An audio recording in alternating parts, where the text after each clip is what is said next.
Hey, welcome to my journey and to what we're calling Taste of Home Collab series. This is just between myself and Joan at Joan's Pointed Plate. So you know, if you're one of my subscribers, that I collect cookbooks. And I collect Taste of Home cookbooks.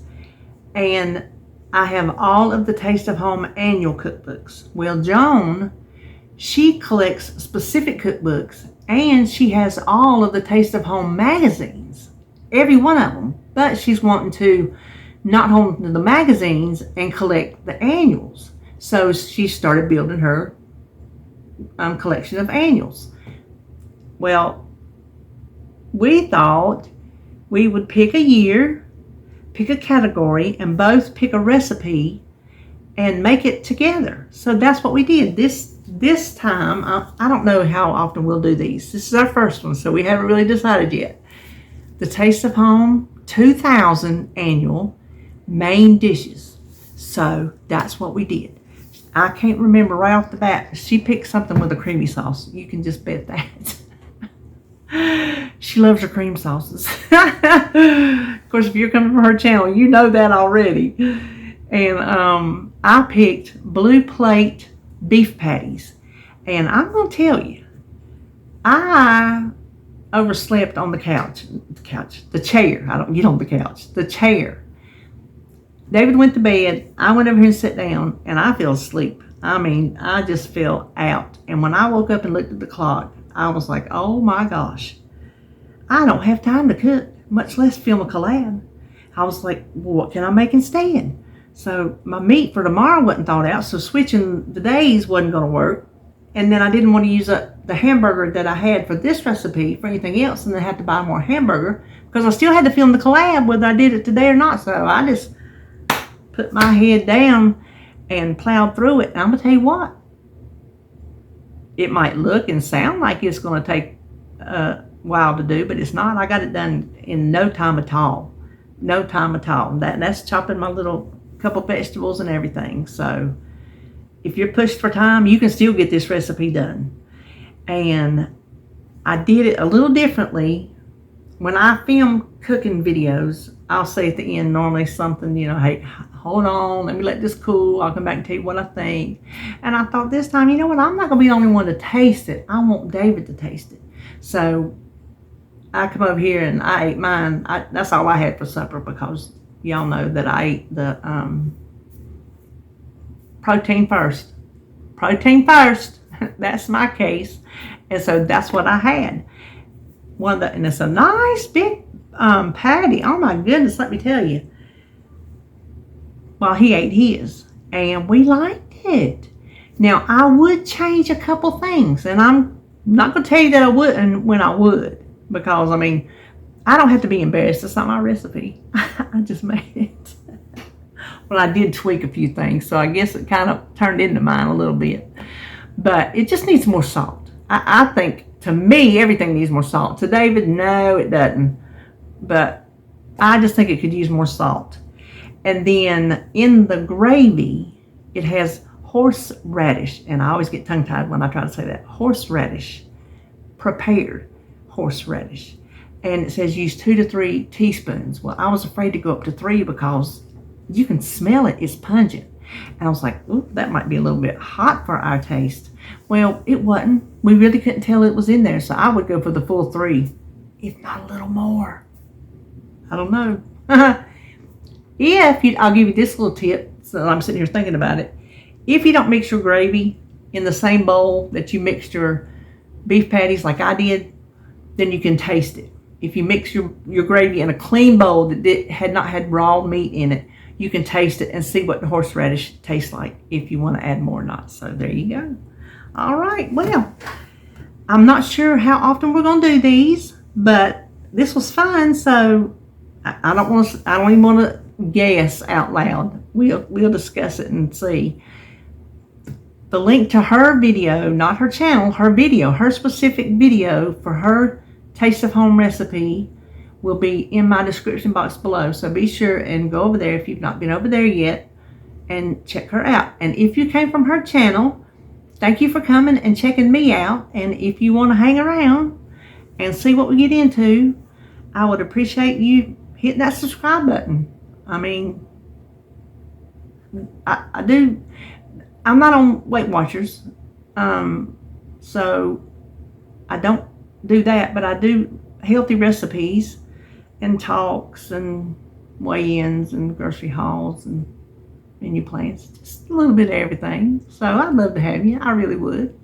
But anyway, thank you to my friend Joan, my friend. She's my friend. Y'all know that. We talk about each other enough.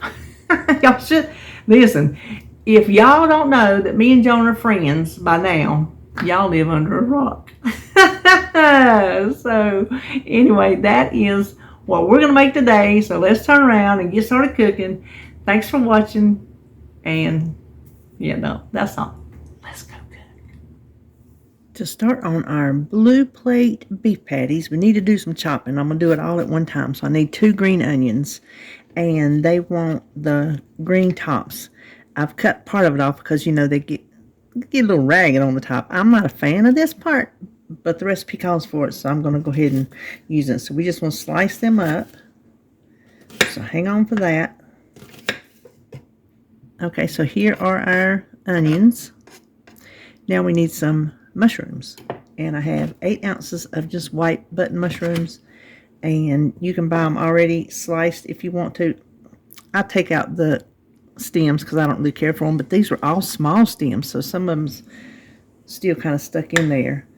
But you can buy them already sliced, and I do a lot of times, but this one, the way it cooks, I don't know. It just doesn't sound like the mushrooms are going to get done enough for us. So I want to slice these myself and slice them thin.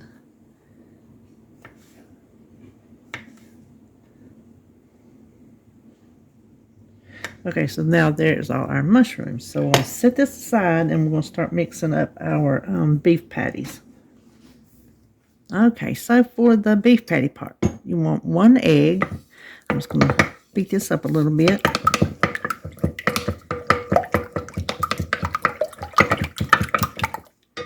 A tablespoon of mustard, and I'm not going to mess up a tablespoon for that. I'm just going to eyeball it.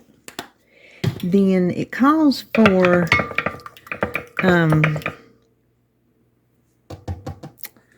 oh my goodness, seasoned breadcrumbs. I couldn't get it out. I don't have that. I just had plain, so I just seasoned them up the way I thought I wanted them to taste.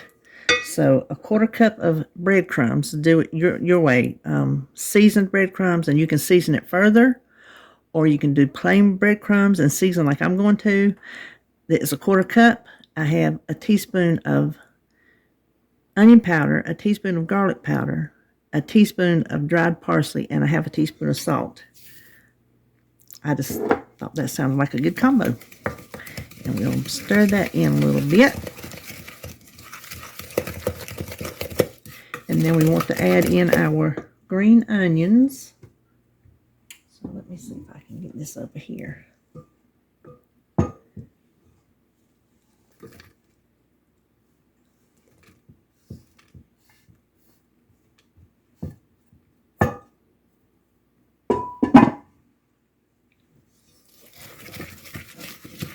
Now to this we want to add 1.5 pounds of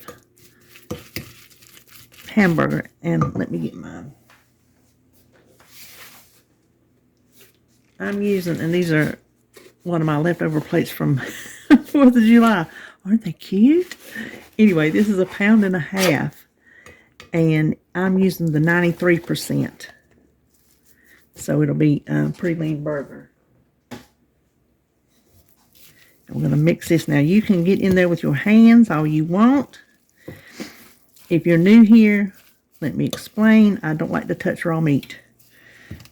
Specifically, raw hamburger and raw chicken. So, when I get this mixed in, I will put on my plastic gloves and make my hamburger patties. And it calls for making 4 patties, which they're going to be big patties. That's an awful big patty to me.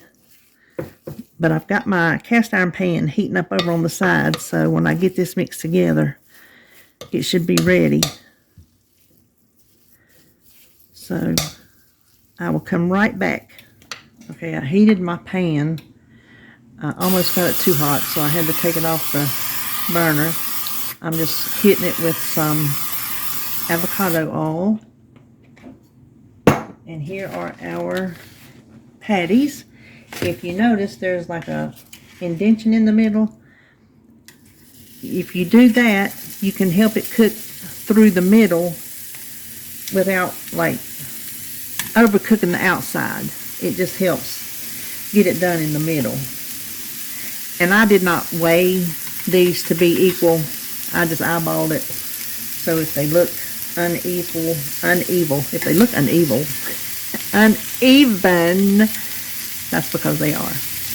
So what we're going to do is we're going to brown these on both sides, probably, oh, I don't know, 4 or 5 minutes on each side. Oh, I about forgot. I do want to hit it with just a little house seasoning. House seasoning is Paula Deen's house seasoning. You can find it on my website or just Google Paula Deen's house seasoning. That's all you got to do. That's what I've used for years, and I put it on everything. Okay, so I've browned the burgers on both sides. Now, let me slide you over here just a second. I'm going to use the same bowl we had the hamburger in because this is going to cook, so it doesn't matter if it's touching where raw meat was. You need 1 jar of beef gravy, a 12-ounce jar. And then you want a half a jar of water.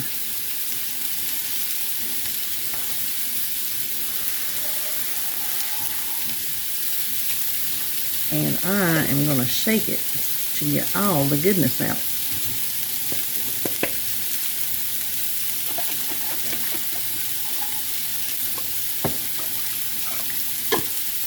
And into this, which I'm kind of nervous about because we don't eat a lot of horseradish.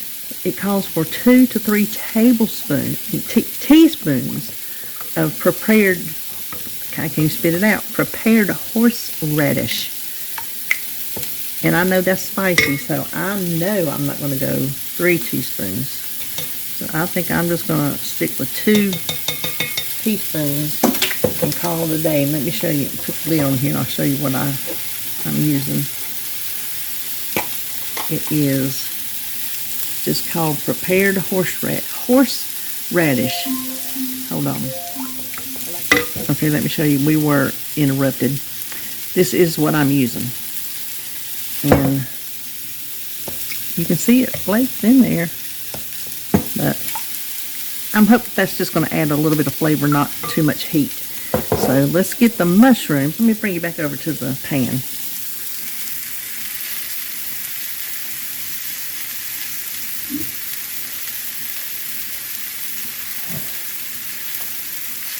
I'm going to add in our mushrooms.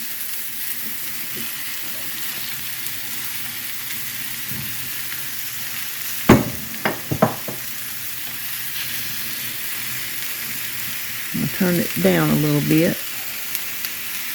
Then we want to pour our gravy over the top of that.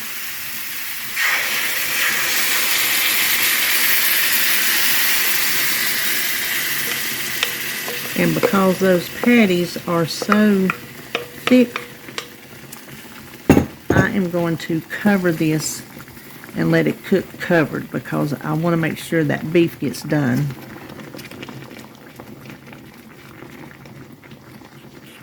Looks good already. So I will look at my clock, and the way I'm going to know mine are done is I'm going to test the temperature. 165 would be a well done hamburger, and that's how we like ours. Well done. Steaks, not so much. The hamburger patties, yeah. So I will just keep checking on mine little by little until they are at 165. You cook yours to the doneness that you desire. Okay, the beef patties are done. I'm just letting them the gravy reduced down just a little bit. So turn the heat up. I mean, it's gravy. I just want it to be just a little bit thicker, so I'm just going to let it run just a little bit more without the lid.